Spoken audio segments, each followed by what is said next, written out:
Bismillahirrahmanirrahim. Assalamualaikum warahmatullahi wabarakatuh. Alhamdulillah, nahmaduhu wa nasta'inuhu wa nastaghfiruh wa na'udzu billahi min shururi anfusina min sayyiati a'malina. Man yahdihillahu fala mudilla lahu wa man yudlil fala hadiya lahu. Asyhadu an la ilaha illallah wa asyhadu anna Muhammadan 'abduhu wa rasuluh. Ya ayyuhalladzina amanu taqullaha haqqa tuqatih wa la tamutunna illa wa antum muslimun.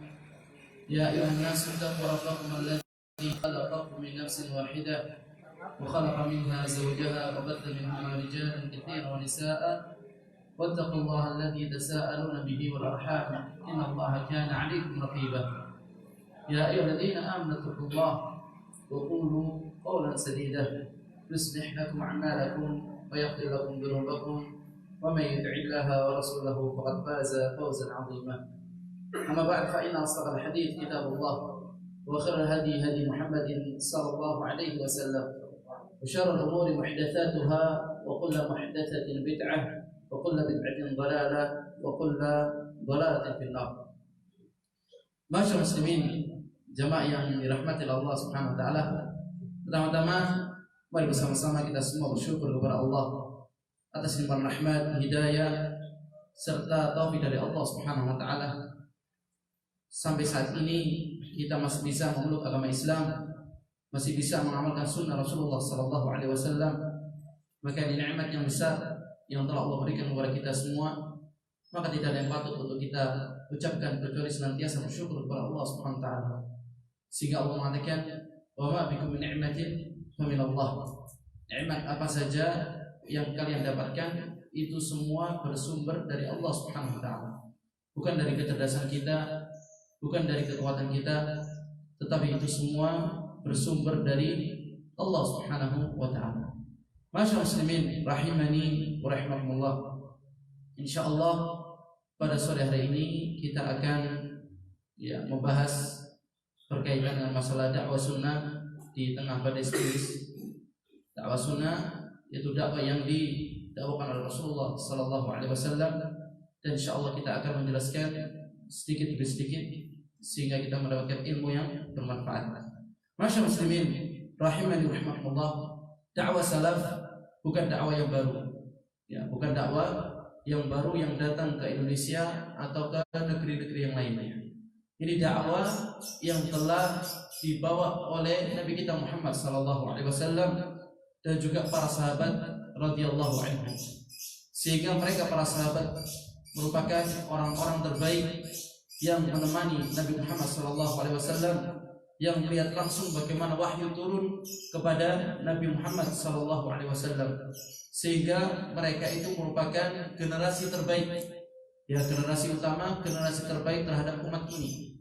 Sehingga Rasulullah sallallahu alaihi wasallam mengatakan, khairun nasi qarni, sebaik-baik manusia adalah manusia yang hidup pada zamanku. Tsummal ladzina yalunahu, tsummal ladzina yalunahu. Kemudian setelahnya, zaman terbaik yaitu zaman pada zaman Nabi Muhammad sallallahu alaihi wasallam. Kemudian setelahnya yaitu zaman at-tabi'in. Zaman at-tabi'in adalah zaman setelah zamannya sahabat Nabi Muhammad sallallahu alaihi wasallam. Kemudian zaman at-tabi'in yaitu zaman at-tabi'ut tabi'in. Ini zaman generasi yang ketiga, yang mereka merupakan generasi terbaik atas umat ini. Sehingga kalau kita menisbatkan diri kita kepada mereka, maka ini merupakan penisbatan yang benar. Karena penisbatannya yang benar. Karena Rasulullah sallallahu alaihi wasallam dahulu beliau pernah memberikan wasiat, nasihat kepada para sahabatnya, seakan-akan ini nasihat yang terakhir. Wajilat minhal qulub wa dhurifat minhal uyun.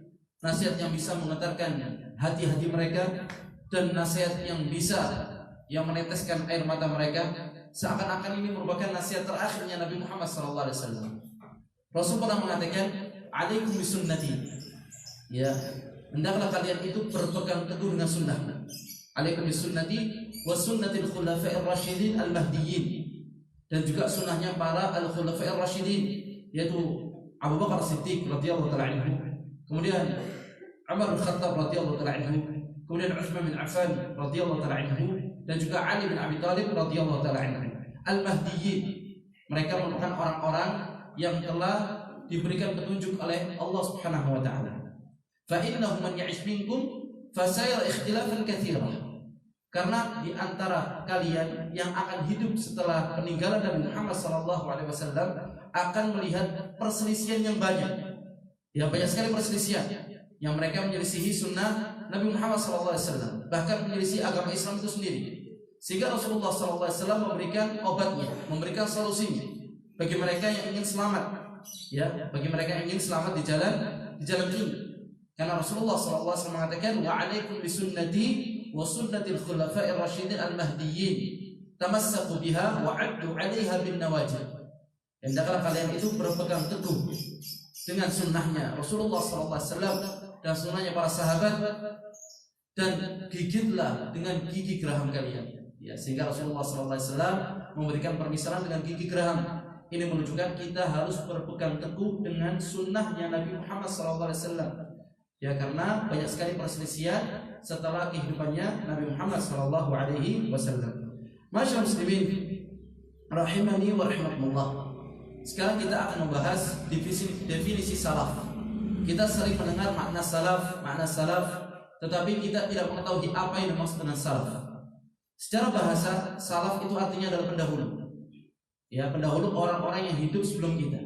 Ini dikatakan as-salaf. Sehingga ada kosakata yang mengatakan salafur rajuli. Ya, salafur rajuli itu orang-orang tua kita. Ini para pendahulu kita. Dikatakan as-salaf. Tetapi yang dikatakan as-salaf secara etimologi, ya, yaitu berarti generasi pertama dan terbaik umat ini, yaitu umat Islam. Dari golongan sahabat, kemudian dari golongan at-tabi'in, dari golongan tabi'in dan golongan at-tabi'in. Yang mereka dikatakan sebagai as-salafiyun, yaitu orang salaf. Ya, orang salaf berarti mereka 3 generasi terbaik. Sebagaimana tadi telah disampaikan sabdanya Rasulullah SAW, khairun nasi qarni. Ya, khairun nas al-qarni. Tsumma alladziina yalunahum, tsumma alladziina yalunahum. Ya, sebaik-baik manusia adalah mereka yang hidup pada zaman Nabi Muhammad SAW, yaitu para sahabat. Kemudian setelahnya yaitu zaman at-tabi'in. Kemudian setelahnya yaitu zaman at-tabi'in. Ya, ini dikatakan sebagai as-salaf. Sehingga Imam Al-Qasyani dia mengatakan salafus salih adalah generasi pertama dari umat ini yang pemahaman ilmunya sangat dalam. Ya, para salaf mereka memiliki pemahaman ilmunya sangat dalam karena mereka langsung menuntut ilmu kepada Rasulullah SAW, dan Rasulullah menuntut ilmu kepada malaikat Jibril alaihissalam, dan malaikat Jibril mendapatkan wahyu dari Allah Subhanahu wa taala. Jadi mendapatkan ilmu yang murni. Ya, ilmu yang murni. Padahal Rasulullah SAW tidak mengucapkan dengan hawa nafsunya, tetapi Rasulullah SAW berbicara merupakan wahyu dari Allah Subhanahu wa taala. Sehingga Allah mengatakan, "Wan najmi idza hawa ma dhalla sahibukum wa ma ghawa wa ma yantiqu 'anil hawa in huwa illa wahyun yuha 'allamahu shadidul quwa dhu mirratin fastawa wa huwa bil ufuqil 'ala thumma dana fatadalla fakana qaba qausaini aw adna." Bahwasanya Rasulullah SAW tidak mengucapkan dengan hawa nafsunya, tetapi Rasulullah SAW berbicara merupakan wahyu dari Allah Subhanahu wa taala. Sehingga para sahabat mereka melihat langsung bagaimana Rasulullah SAW menerima wahyu, langsung mendapatkan ilmu dari sumbernya. Sehingga mereka menjadi manusia terbaik. Ilmu yang paling dalam yaitu ilmunya para sahabat. Sebagaimana ilmunya Ibnu Abbas radhiyallahu taala anhu. Ibnu Abbas masih kecil, maka Rasulullah SAW mendoakan kepadanya, Allahumma 'allimhu ya Quran. Ya Allah, 'allimhu tafsir wal Quran. Ya Allah, berikanlah ilmu kepada Ibnu Abbas, ilmu tafsir, ilmu ta'wil Al-Quran.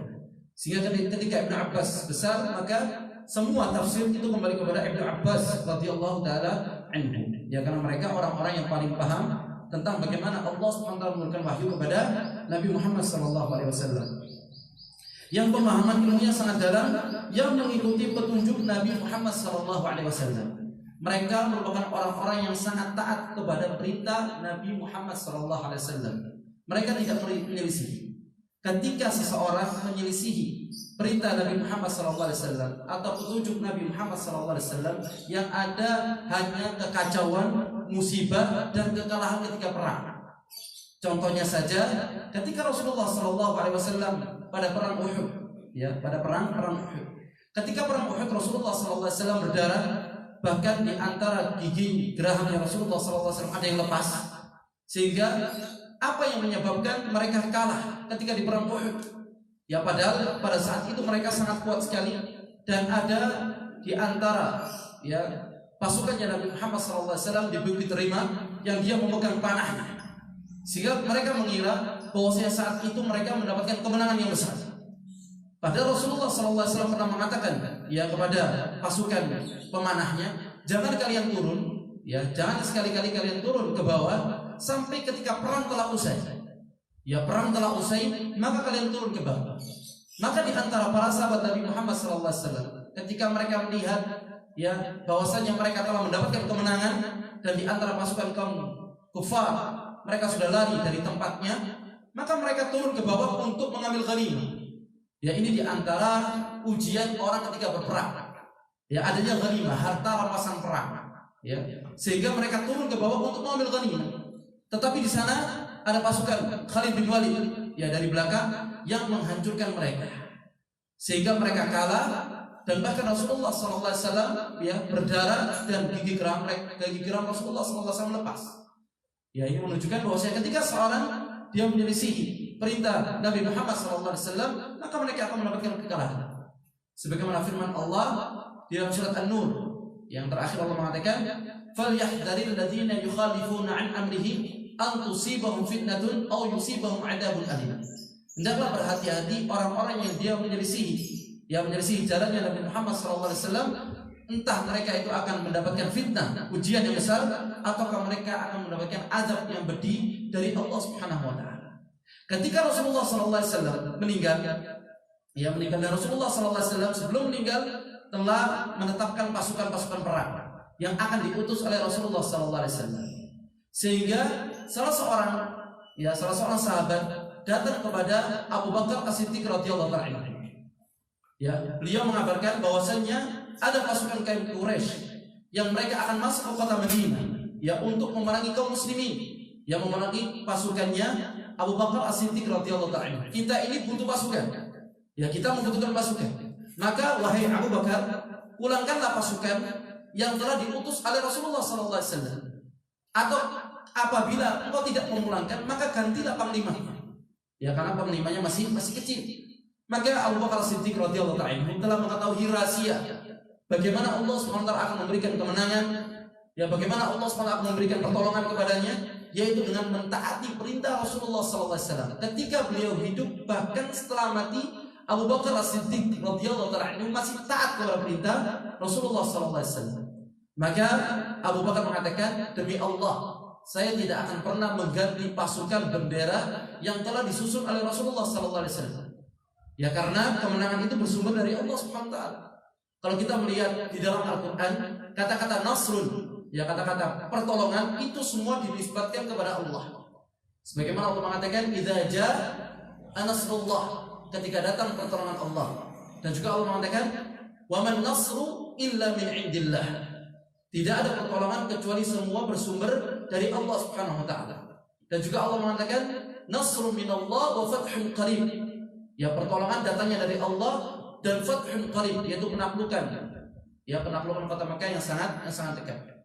Kalau dalam Al-Qur'an, nasrun semua bersumber dari Allah Subhanahu wa taala. Barang siapa yang dia taat kepada Rasulullah sallallahu alaihi wasallam, bahwasanya dia juga telah taat kepada Allah Subhanahu wa taala. Sebagaimana Allah mengatakan di dalam surah An-Nisa, Allah berfirman, "Wa may yuti'ir rasul faqad ata'a Allah." Barang siapa yang dia taat kepada Rasul, sesungguhnya dia telah taat kepada Allah Subhanahu wa taala. Karena tidak akan mungkin kita beribadah kepada Allah Subhanahu wa taala kecuali melewati jalannya Nabi Muhammad sallallahu alaihi wasallam. Ya, tidak ada jalan lain kecuali jalannya Nabi Muhammad sallallahu alaihi wasallam. Ketika salat saja kita harus mencontoh Nabi Muhammad sallallahu alaihi wasallam. Ya, sebagaimana Rasul mengatakan, "Shallu kama ra'aitumuni usalli." Salatlah kalian sebagaimana kalian melihat aku salat. Dan juga ketika haji, Rasul mengatakan, "Khudhu anni manasikakum." Ambillah dariku cara berhaji kalian. Kalau secara sholat saja, secara haji saja, kita diperintahkan untuk mengikuti Rasulullah SAW. Begitu juga di dalam berdakwah. Ya, di dalam berdakwah di jalan Allah kita juga harus contoh metode manhaj Rasulullah Sallallahu Alaihi Wasallam. Kalau ingin ya dakwah kita berhasil, ingin dakwah kita diberkahi, ingin dakwah kita diterima oleh Allah Subhanahu Wa Taala, harus kita mencontoh bagaimana dakwahnya Nabi Muhammad Sallallahu Alaihi Wasallam. Kemudian Al-Qasjani mengatakan Allah memilih mereka untuk menemani nabinya Sallallahu Alaihi Wasallam dan menegakkan agamanya. Yang memilih para sahabat Nabi untuk menjadi sahabatnya Nabi Muhammad SAW adalah Allah. Ya, mengapa kita tidak mengatakan ya Allah, mengapa tidak saya menjadi sahabatnya Nabi Muhammad SAW? Sebagaimana ucapan orang-orang Syiah. Ya, orang-orang Syiah mengatakan mengapa? Ya, orang-orang Syiah mengatakan mengapa yang mendapatkan wahyu Al-Quran itu adalah Muhammad SAW, bukan Ali bin Abi Thalib. Berarti ini telah mendiktir Allah Subhanahu Wa Taala. Tetapi Allah mengatakan Allahu ya'lamu haitsu yaj'alu risalatah. Dialah Allah Subhanahu wa taala yang mengetahui di manakah Allah akan meletakkan risalahnya. Ya, karena risalah ini adalah amanat dari Allah Subhanahu wa taala. Yang amanat tersebut diberikan kepada malaikat Jibril. Kemudian malaikat Jibril diberikan kepada Nabi Muhammad sallallahu alaihi wasallam. Dan Nabi Muhammad memiliki ya sahabat-sahabatnya dari golongan Muhajirin wal Ansar. Allah mengatakan di dalam surat At-Taubah Allah berfirman, "As-sabiquna al-awwalun minal muhajirin wal ansar." As-sabiqun al-awwalun, orang-orang yang pertama yang masuk ke dalam golongan Islam dari golongan muhajirin. Ya, golongan muhajirin mereka yang hijrah dari kota Mekah menuju kota Madinah. Wal ansar, itu golongan Ansar, mereka yang asli penduduk kota Madinah. Radhiyallahu anhum wa radu anhu. Allah telah rela kepada mereka, mereka pun juga rela kepada Allah Subhanahu wa taala. Allah ridha kepada para sahabat. Dan para sahabat itu juga ridha kepada Allah Subhanahu wa taala sebagai Tuhannya. Ya radhiyallahu anhum wa radu anhu. A'adda lahum jannat. Allah telah mempersiapkan bagi mereka surga-surga. Tajri tahta al-anhar khalidina fiha abada. Yang mengalir di bawah sungai-sungai dan mereka kekal di dalamnya selama-lamanya. Dzalikal fawzul kabir. Ini merupakan kemenangan yang sangat besar, kesuksesan yang besar. Sehingga kalau kita ingin mendapatkan kesuksesan, kita ingin mendapatkan surga Allah, mendapatkan keselamatan di dunia wal akhirah, kita harus mengikuti jalan yang para sahabat Nabi Muhammad sallallahu alaihi wasallam. Karena mereka orang-orang yang maksum. Ya, maksum bukan perorangan, tapi para sahabat ini maksum. Ya, bukan perorangannya. Perorangan mereka juga ada kesalahannya. Ya, tetapi para nabi mereka orang-orang yang maksum. Ya, persennya mereka maksum. Tetapi di dalam golongannya para sahabat mereka dalam golongan yang maksum. Para sahabat Nabi Muhammad sallallahu alaihi wasallam. Kemudian, masyaallah muslimin rahimani wa rahimakumullah. Kita masuk ke dalam definisi Ahlus Sunnah wal Jamaah. Sebelum kita masuk ke dalam definisi, saya akan sampaikan ucapan Syekhul Islam Ibnu Taimiyah rahimahullah. Dia mengatakan, bukanlah merupakan aib bagi seseorang yang menampakkan manhaj salaf dan menisbatkan dirinya kepada salaf. Ya, ini bukan aib, menisbatkan dirinya kepada salaf. Bahkan ia wajib menerima yang demikian itu karena manhaj salaf tidak lain kecuali kebenaran. Ya, manhaj salaf ini diambil dari Al-Quran. Al-Quran benar atau salah? Benar. Allah mengatakan, "Wa man asdaqu minallahi qila." Siapakah ucapannya yang lebih benar dari Allah? "Wa man asdaqu minallahi haditsa." Siapakah yang ucapannya lebih benar daripada Allah Subhanahu wa taala? Qul sadaqallah. Katakan dia Allah yang Maha benar. Ya, karena Al-Quran seluruhnya benar. Ya, karena manhaj salaf dia mengambil dari Al-Quran. Kemudian mengambil dari sunnah Rasulullah SAW. Sunnah ini benar atau tidak? Benar, karena juga bersumber dari Allah Subhanahu wa taala Rabbul Alamin. Dalilnya dari surat An-Najm, "Wa ma yantiqu 'anil hawa in huwa illa wahyun yuha." Ya, bahwasanya Rasulullah SAW tidak mengucapkan dengan hawa nafsu sebagaimana kita, tetapi Rasul mengucapkan wahyu dari Allah Subhanahu wa taala. Jadi manhaj salaf tidak lain kecuali kebenaran, karena bersumber dari Allah, bersumber dari para sahabat, bersumber dari Rasulullah SAW dan pemahaman para as-salafus salih. Ya, jadi tidak mungkin kita ini hanya mengambil Al-Quran dan hanya mengambil sunnah saja, tetapi pemahamannya bebas. Maka inilah yang akan menyebabkan kesesatan. Ya, orang sesat itu dikarenakan dua hal. Yang pertama su'al fahmi, karena mereka salah di dalam memberikan pemahaman. Yang kedua adalah al-jahlu, mereka tidak mengetahuinya. Ketika masuk ke dalam diri seseorang al-jahlu, atau su'ul fahm, salahnya pemahaman, maka yang terjadi adalah kesesatan. Ya, yang terjadi adalah kesesatan. Sehingga orang-orang sekuler, orang-orang liberal, ya, mereka itu menafsirkan Al-Quran sesuai dengan pemahaman mereka, ataupun juga orang-orang Khawarij yang mereka mengambil dari Al-Quran sebagaimana kisah Ali bin Abi Thalib radhiyallahu ta'ala anhu. Para Khawarij ketika mereka keluar dari pasukan Ali bin Abi Thalib radhiyallahu ta'ala anhu, dan mereka menginginkan ya untuk mengambil seseorang yang telah membunuh Utsman bin Affan radhiyallahu ta'ala anhu, harus memberikan hukuman. Ya, karena yang telah membunuh Utsman ini mereka secara kemeroyok, ya mereka gotong royong membunuh Utsman bin Affan radhiyallahu ta'ala anhu. Sehingga Ali tidak mengetahui siapakah yang telah membunuh Utsman bin Affan. Ya, karena mereka masuk secara berbondong-bondong ke dalam rumahnya Utsman untuk membunuh Utsman. Maka ketika pasukan Ali bin Abi Thalib, ya mereka keluar dari golongan Ali bin Abi Thalib, mereka mengatakan inil hukmu illa lillah.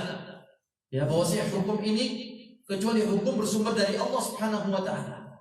Kau harus berhukum dengan Allah, berhukum dengan hukum Allah Subhanahu wa taala, tidak berhukum dengan hukum manusia. Inil hukmu illa lillah. Sehingga mereka membunuh Ali bin Abi Thalib radhiyallahu ta'ala anhu dengan menggunakan apa? Dengan menggunakan dalil. Ya, inil hukmu illa lillah, tidak ada hukum kecuali bersumber dari Allah Subhanahu wa taala. Maka ini semua penyimpangan-penyimpangan yang tidak berpemahaman dari as-salafus salih atau sahabat Nabi Muhammad sallallahu alaihi wasallam. Tidak akan mungkin agama ini dibangun di atas akal. Ya, tidak akan mungkin ya agama Islam dibangun di atas akal.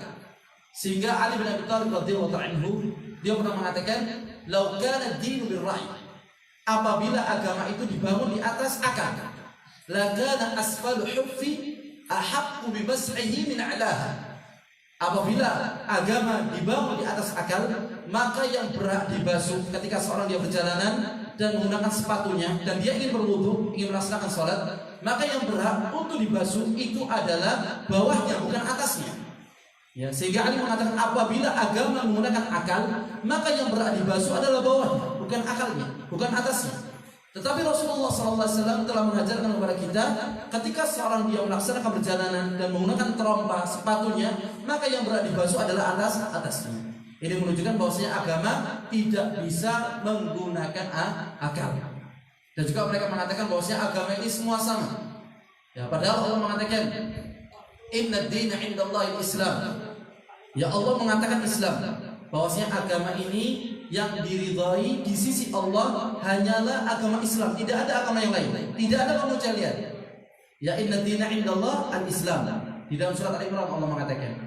Dan juga Allah kembali mengatakan, wa may yabtaghi, barang siapa yang dia menginginkan ghairal dinil Islam, wa may yabtaghi ghairal Islam dinan, barang siapa yang mencari agama selain Islam, fala yuqbala min, maka amalannya tidak akan pernah diterima di sisi Allah. Amalan apa saja yang dia lakukan, bahkan dia membangun masjid atau memberikan minum pada musim haji, maka mereka tidak akan pernah ya amalannya diterima oleh Allah Subhanahu wa taala karena tidak beragama Islam. Ya, wa huwa fil akhirati minal khasirin, dan kelak di akhirat dia termasuk orang-orang yang merugi. Ya, jadi yang menjadi tolak ukur yaitu mereka harus Islam. Ya, bukan seperti orang liberal yang dia mengatakan bahwasanya semua agama ini sama. Atau mereka juga mengatakan bahwasanya laki-laki dan perempuan ini sama, tidak ada perbedaan. Padahal Allah mengatakan dalam surah Al-Imran, "Wa laysa dzakaru kal untha." Ya, tidak sama antara laki-laki dan perempuan, tidak akan pernah bisa disamaratakan. Ini merupakan sunnatullah allati qad khalat min qabl, wa lan tajida li sunnatillahi tabdila, wa lan tajida li sunnatillahi tahwila. Ya, kalian tidak akan pernah mendapatkan perbedaan ya dari sunnahnya Allah Subhanahu wa taala, sunnatullah yang telah dahulu Allah ciptakan. Jadi manusia datang dengan menggunakan akalnya tanpa didasari dengan wahyu ya dari Al-Qur'an maupun As-Sunnah, maka dia akan keluar dari jalannya Allah Subhanahu wa taala, dia akan menyimpang. Ya, dia akan menyimpang. Nasallallahu as-salamul afiyah. Masyaallah muslimin rahimani wa rahimakumullah.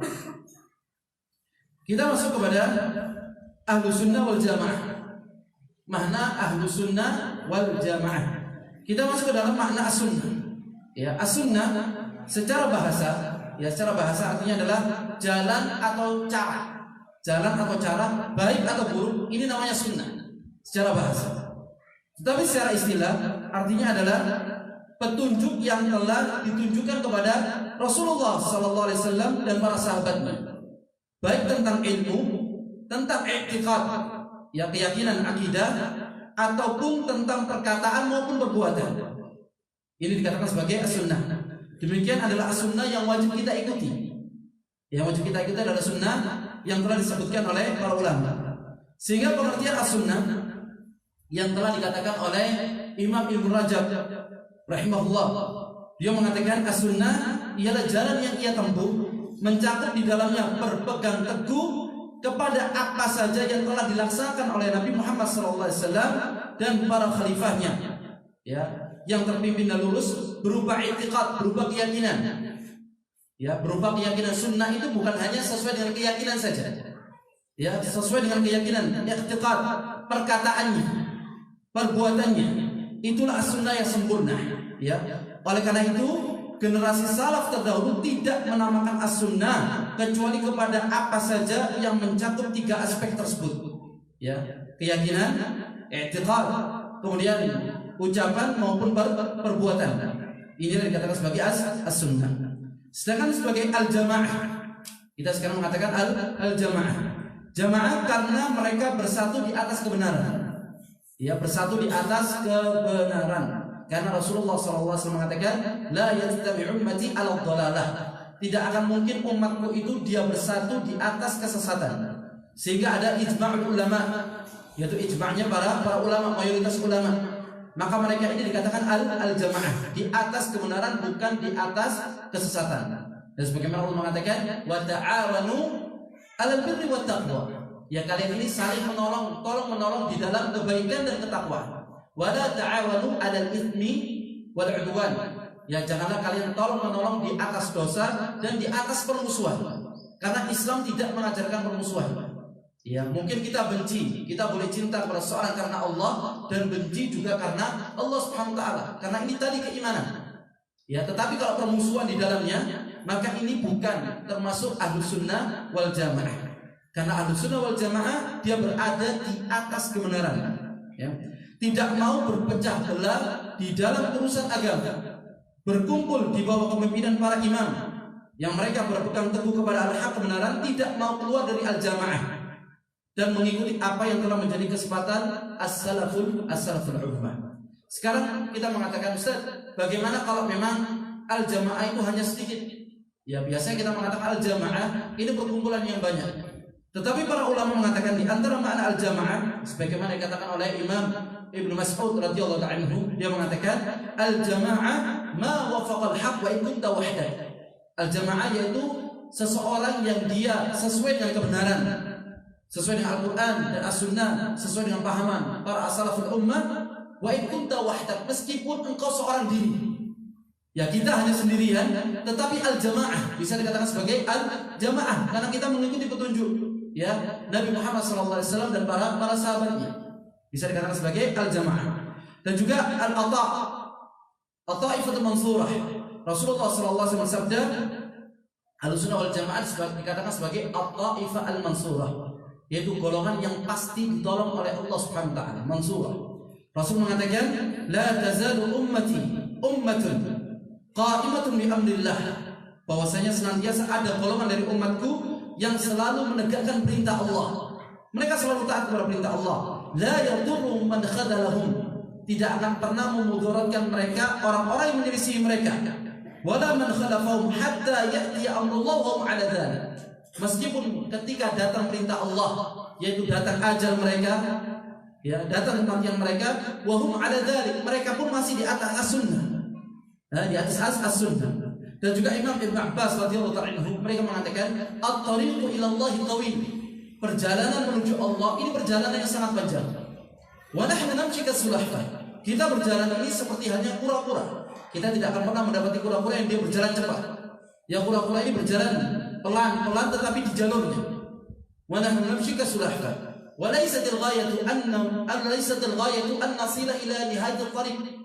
Bukan tujuan kita sampai di penghujung jalan. Walakin al-ghayatu an namuta 'ala tariq. Tapi tujuan kita mati di atas jalan. mati di atas sunnah, ya mati di atas tauhid, mentauhidkan Allah la ilaha illallah, maka ini yang diperintahkan. Maka ini sebagai at-taifah al-mansurah, yaitu golongan yang pasti ditolong oleh Allah Subhanahu wa taala. Sebagai tentang al-ghuraba, mereka al-ghuraba. Ghuraba ini adalah orang-orang yang asing.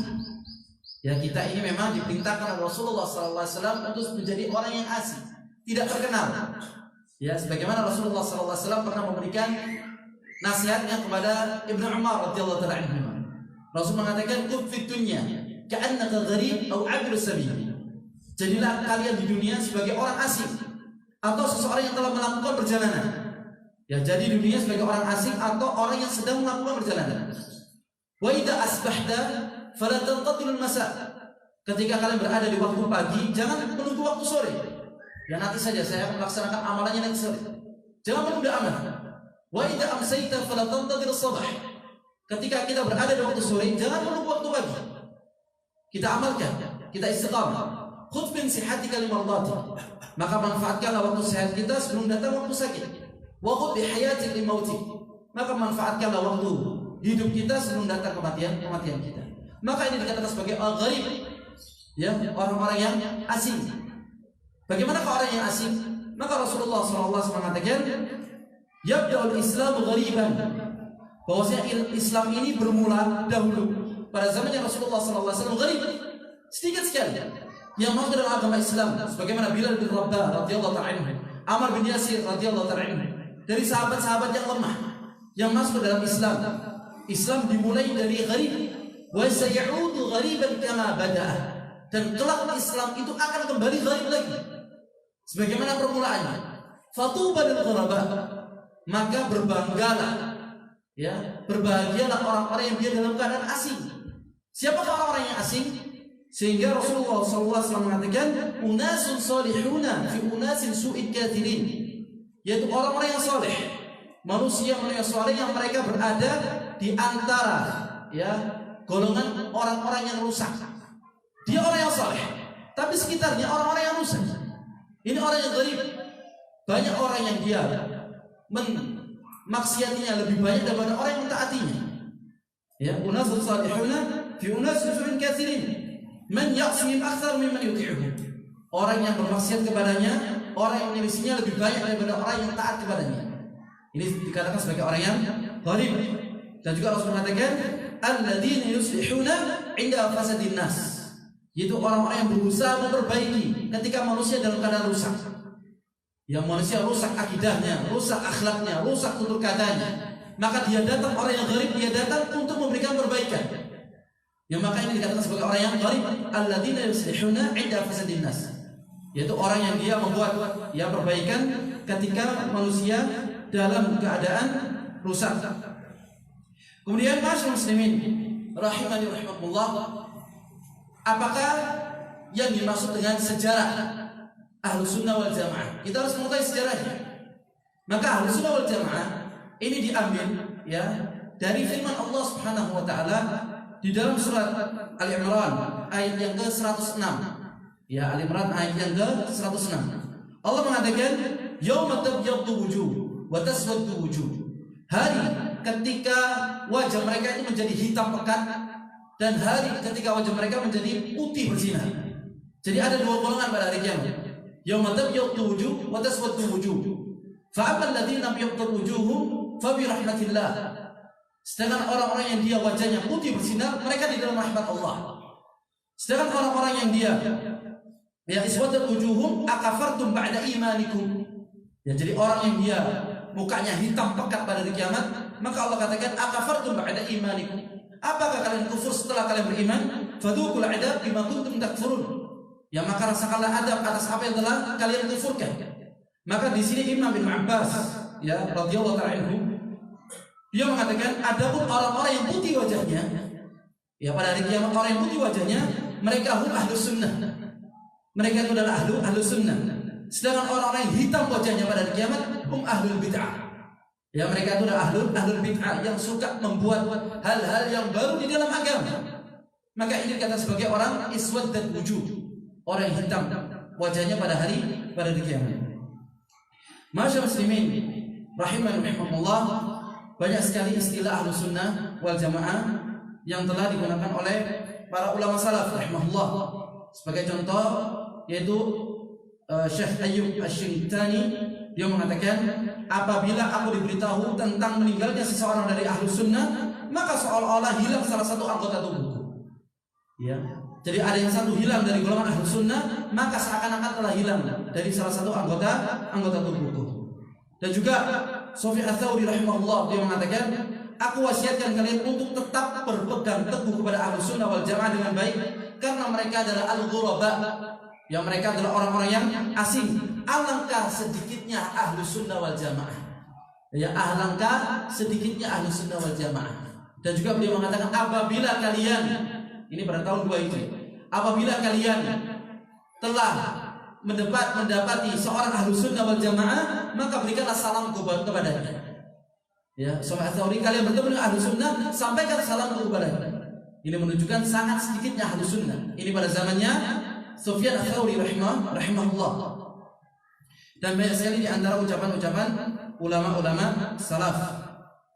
Dan juga masyarakat muslimin rahimani rahimakumullah, bagaimana manhaj dakwah Ahlus Sunnah wal Jamaah.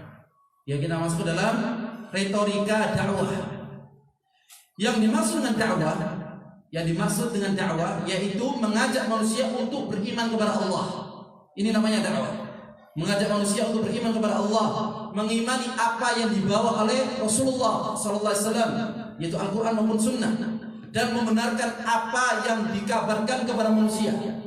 Yang membenarkan apa yang dikabarkan oleh Rasulullah sallallahu alaihi wasallam kepada manusia. Mengucapkan 2 kalimat syahadat, asyhadu an la ilaha illallah wa asyhadu anna Muhammadar Rasulullah. Kemudian mendirikan salat, mengeluarkan zakat, puasa pada bulan Ramadan, dan haji ke Baitullah. Dan mengajak manusia untuk beriman kepada Allah, beriman kepada malaikat-malaikat Allah, beriman kepada kitab-kitab Allah, beriman kepada Rasul-Rasul Allah, beriman kepada hari akhir, yaumul qiyamah, dan beriman kepada takdir Allah yang baik maupun yang buruk. Maka ininya dakwah. Dia mengajak manusia untuk beriman kepada Allah SWT, kepada rukun Islam, dan kepada rukun-rukun iman. Ini namanya dakwah. Mereka mengajak manusia. Karena Allah SWT mengatakan di dalam surat Al-Fussilat ayat yang ke-33, Allah mengatakan, "Wa man ahsanu qawlan", siapakah ucapannya lebih baik, mimman da'a ila Allah, dari orang-orang yang dia berdakwah di jalan Allah, wa amila salihan, dan dia juga melaksanakan amal saleh, wa qala innani minal muslimin, dan dia mengatakan bahwasanya aku ini termasuk golongan orang-orang muslim. Jadi tidak ada ucapan yang lebih baik daripada ucapan dia berdakwah di jalan Allah Subhanahu wa taala. Ya, ini dakwah merupakan jalan terbaik, ya, jalan terbaik mereka untuk amar ma'ruf nahi munkar. Karena Rasulullah sallallahu alaihi wasallam mengatakan, "Wa idza ra'aital munkara falghayyir biyadi." Apabila kalian melihat kemungkaran, maka ubahlah kemungkaran dengan menggunakan tangan kalian, yaitu dengan kekuasaan. Fa in lam tastati' fa bi lisanihi. Apabila kalian tidak mampu mengubah kemungkaran dengan tangan kalian, maka ubahlah kemungkaran dengan lisan kalian. Fa in lam tastati' fa bi qalbihi, fadzalika ad'aful iman. Apabila kalian tidak bisa mengubah kemungkaran dengan tangan kalian, dengan lisan kalian, maka ubahlah kemungkaran dengan menggunakan hati kalian. Dan itulah merupakan iman yang paling lemah, yaitu mengingkari kemungkaran dengan menggunakan hati. Kemudian, masyaallah muslimin rahimakumullah, dakwah yang hak, ya, dakwah yang benar ini selalu dengan menggunakan bekal ilmu. Ya, sebagaimana para ulama mengatakan, faqidu syai' la yu'ti. Orang yang kehilangan sesuatu, tidak memiliki sesuatu, dia tidak akan bisa memberikan. Ya, dia mengatakan saya ingin bersedekah, tapi dia tidak memiliki harta. Bagaimana dia bisa bersedekah? Ya, saya ingin berdakwah, ingin memberikan pengajaran kepada manusia, tapi dia tidak memiliki ilmu. Bagaimana mungkin dia bisa berdakwah? Seseorang yang dia ingin memasak, ya, dalam urusan dunia saja, dia ingin memasak, tetapi tidak mengetahui cara bagaimana dia memasak, maka dia akan mengurusnya. Ya, sehingga para ulama mengatakan, barang siapa yang dia berdakwah tanpa ilmu, ya, ma afsad aktsar mimma yuslih. Apa yang dia rusak itu lebih banyak daripada apa yang dia perbaiki. Justru dia merusak. Apabila seseorang dia berdakwah tidak tanpa dasar ilmu. Ya, sebagaimana Allah Subhanahu wa taala mengatakan dalam surat Yusuf ayat yang ke-108, Allah berfirman, qul hadhihi sabili ad'u ila Allah. Katakanlah wahai Muhammad, ini adalah jalanku. Sabil, di sini sabil ini berarti jalan cuma satu saja. Jamaknya sabil apa? Subul, berarti banyak-banyak jalan. Sebagaimana Allah mengatakan dalam akhir surah Al-Ankabut, "Wa man jahadu fina lanahdiyannahum subulana." Barang siapa yang bersungguh-sungguh di dalam jalan kami, di dalam taat kepada Allah, di dalam menuntut ilmu, lanahdiyannahum subulana. Kami akan bukakan jalan-jalan kepada mereka. Innallaha lama'al muhsinin. Allah bersama orang-orang yang baik. Di sini Allah mengatakan subul. Maksudnya apa? Jalan-jalan kebaikan. Dari jalan salatnya, dari jalan sedekahnya, dari jalan menuntut ilmunya, ya dari jalan berbuat baik kepada tetangganya, memberikan anak yatim, banyak sekali Allah akan tunjukkan jalannya bagi orang yang dia bersungguh-sungguh. Di dalam ayat ini Allah mengatakan qul hadhihi sabili. Katakanlah Muhammad, ini merupakan jalanku. Ad'u ila Allah, aku berdakwah untuk Allah, bukan untuk manusia. Ya, kita dakwah menuju Allah Subhanahu wa taala agar manusia ini dia mendapatkan taufik Allah, mendapatkan rahmat, mendapatkan hidayah dari Allah Subhanahu wa taala. Sehingga ketika Imam Ahmad bin Hanbal rahimahullah, beliau ketika ditanya tentang bagaimana dakwah, niat dakwah, maka Imam Ahmad mengatakan li raf'il jahli an nafsi wa an ghairihi. Dia berdakwah dengan tujuan untuk mengangkat kebodohan yang ada di dalam dirinya dan untuk mengangkat kebodohan yang ada di dalam diri orang-orang lain. Ini tujuannya. Yang untuk mengangkat kebodohan. Ini dakwah. Ya, qul hadhihi sabili ad'u ila Allah ala basiratin. Berdakwah untuk Allah ala basiratin, di atas basirah, di atas ilmu, bukan di atas kebodohan. Ya Rasulullah di atas ilmu. Wa man ittaba'ani, dan orang-orang yang juga mengikutiku. Wa subhanallah wa ma ana minal musyrikin, dan maha suci Allah dan aku bukan termasuk orang-orang yang musyrik. Jadi Rasulullah SAW dari ayat ini menunjukkan bahwa dakwah itu membutuhkan ilmu. Ad'u ila Allah ala basiratin. Sehingga syarat berdakwah kepada Allah Subhanahu wa taala ini mencakup 3 hal. Ya, yang pertama al-ilmu, yaitu dia mengakui ilmunya. Yang kedua dakwah menuju al-haq, yaitu mengajak manusia kepada kebenaran. Yang ketiga teguh dan istiqamah di atas kebenaran.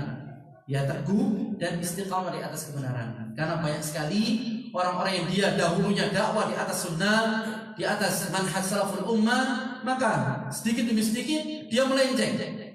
Ya, sehingga di antara doanya diajarkan Rasulullah SAW dalam surat Al-Imran, Allah mengatakan, "Rabbana la tuzigh qulubana ba'da idh hadaitana wa hab lana min ladunka rahmah innaka antal wahhab."